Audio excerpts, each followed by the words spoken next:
नमस्कार साथियों, आप देख रहे हैं द खटक और मेरा नाम है आदित्य। पहले हमने आपके साथ एक खबर साझा की जिसमें एक गांव जिसका नाम सालवा कला और सालवा कला के ग्रामवासी जो हैं, रहवासी जो हैं, पिछले 8 दिनों से धरने पर बैठे हैं। धरने पर बैठने का मुख्य कारण है यहाँ की सड़कें जो पिछले 30 सालों से बनी ही नहीं। सरकारें आई, सरकारें गई, मौसम बदले, साल बदले, महीने बदले, लेकिन सड़कों के हालात वैसे के वैसे रहे और आखिर परेशान होकर ग्रामवासियों ने एक तरीका अपनाया और अनिश्चितकालीन धरने पर बैठ गए। अब इनका कहना है कि जब तक सरकार हमारी मांगे भी नहीं, सिर्फ एक जरूरी मांग सरकार जब तक नहीं मानेगी तब तक ये धरना चालू रहेगा।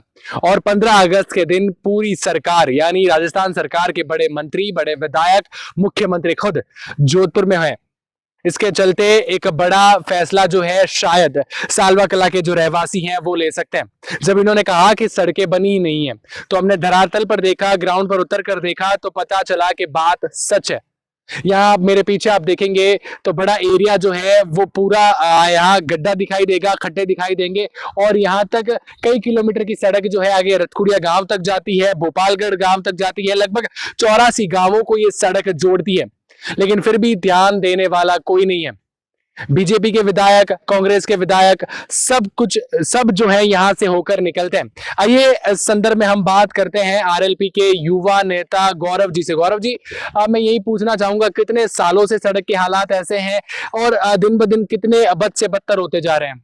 जी देखिए, इस सड़क के लगभग 27 साल हो गए हैं और सरकारें आई गई, सरकार अभी भी चल रही है। भाजपा की डबल इंजन सरकार ने वादा कर रही है कि राम राज, अब कहाँ का राम राज है। देखो यहाँ पे कितने गड्ढे पड़ रखे हैं, कितने यहाँ पे रोड के एक्सटेंड हो रहे हैं, दिनों दिन ज्यादा एक्सटेंड हो रहे हैं।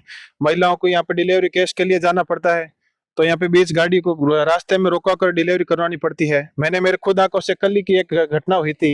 एक बुजुर्ग को हॉस्पिटल ले जा रहे थे, तब यहाँ बीच में हमने यहाँ पे गाड़ी को रोका के पूछा कि भाई क्या हो गया बाबा जी को। तो बाबा जी तो बोल नहीं पा रहे थे, उनके साथ में थे लड़के, तो वो बोल रहे थे कि भाई बाबा जी को हार्ट की प्रॉब्लम है, हम हॉस्पिटल लेके जा रहे हैं।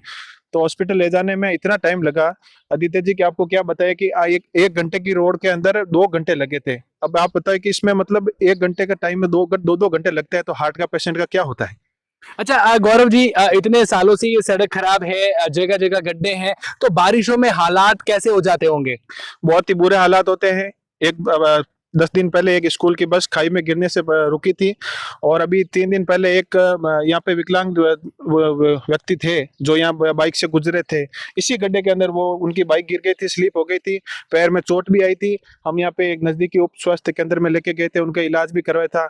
और भी हमने यहाँ पे प्रशासनिक अधिकारियों को सूचना भी दी थी कि भाई ये जो रोड में गड्ढे हो रखे हैं या गड्ढों को रोड कहोगे आप, क्या क्या करवाना चाहते हो, हमारा मरने का इंतजार कर रहे हो या क्या चाहते हो। लेकिन प्रशासनिक अधिकारी की तरफ से कोई मैसेज नहीं है, वापस कोई जवाब नहीं आ रहा है, सरकार हमारी तरफ कोई ध्यान नहीं दे रहे हैं।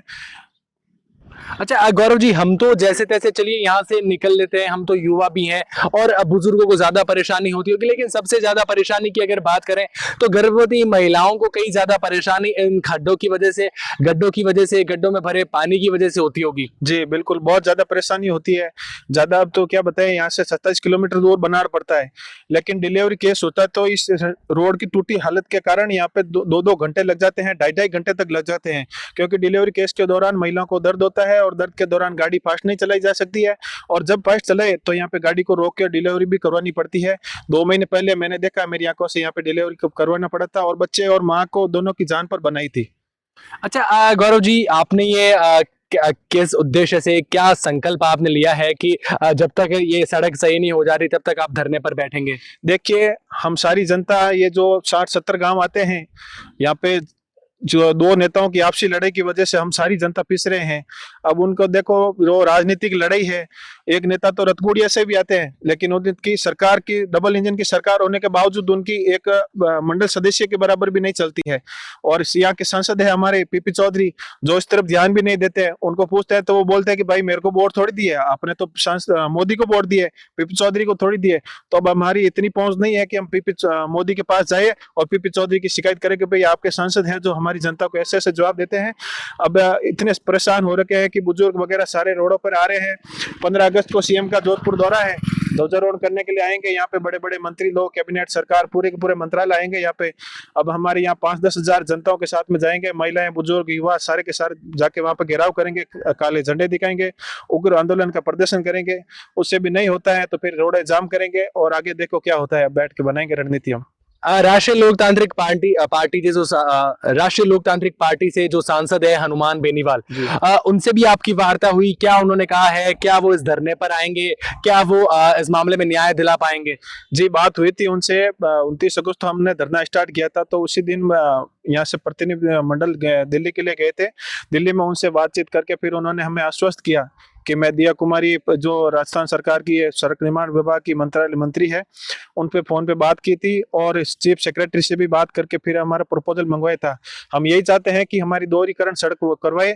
ओडीआर टू एमडीआर कन्वर्ट करने के लिए हमने यहाँ से जयपुर भेज दी थी, लेकिन जयपुर से अभी तक सरकार की मतलब द्वेष भावना में यहाँ से सांसद हमारी ये रोड को एमडीआर घोषित करवाने में यहाँ पे दखल अंदाजी कर रहे हैं।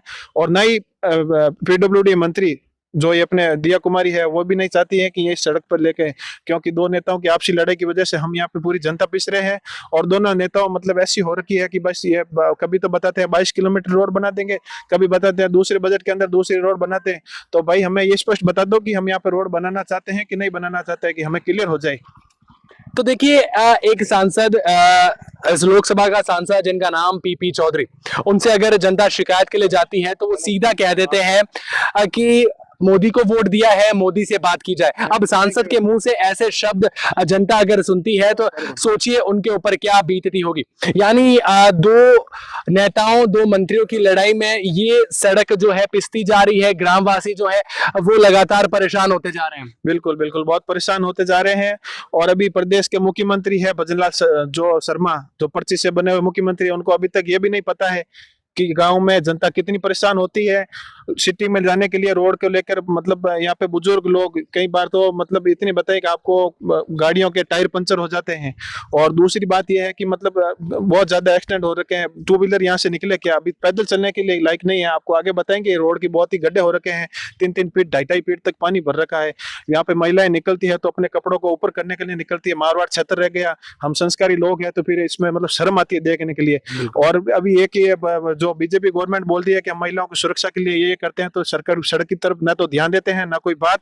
और फिर हमें मतलब महिलाओं को निकालने के लिए हमें खुद को मतलब मुंह फेरना पड़ता है।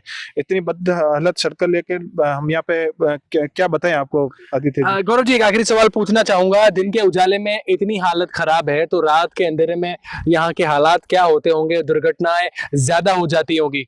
जी, बहुत ज्यादा होती है। एक बस यहाँ पे जो परिवहन बसें निकलती रहती है, बस के अभी 2 महीने पहले पिपा रोड के पास में एक बहुत ही बड़ा गड्ढा बना हुआ है। उसके दौरान क्या हुआ था कि मतलब दोनों साइड में खेत की मेड़े बनी हुई है, तो पानी की वजह से वो बस निकल रही थी, तो उसके क्या टायर के अंदर एक बड़ा पत्थर आने की वजह से टायर पंचर हो गया था और बस मतलब वहां पे गिरने की हालत में हो गई थी। फिर पैसेंजरों को नीचे निकाला और वहां पे पानी की वजह से मतलब कहाँ पे निकाले, तो फिर बस को धीरे धीरे आगे लेके जाके इतनी हालत के अंदर महिलाएं परेशान होती है रात के अंदर जो भी बस की सवारियां करते हैं। और अभी मतलब 15 अगस्त को हम सारे मतलब 5-10 हजार जनसैलाब जाके वहां पे सीएम का घेराव करेंगे। ध्वजारोहण करने के लिए आ रहे हैं, तो हम जनता की तरफ भी सीएम साहब ध्यान दे दीजिए। हम यही चाहते हैं कि मतलब आप डबल इंजन सरकार का वादा करते हैं, कहाँ पे वादा गया? आपकी सड़कें देखें यहाँ पे कितनी बद हालत होगी यहाँ पे। तो देखिए, आप इस बारे में क्या कहेंगे जरूर बताएं और ऐसी जानकारियों के लिए द खटक के साथ जुड़े रहें।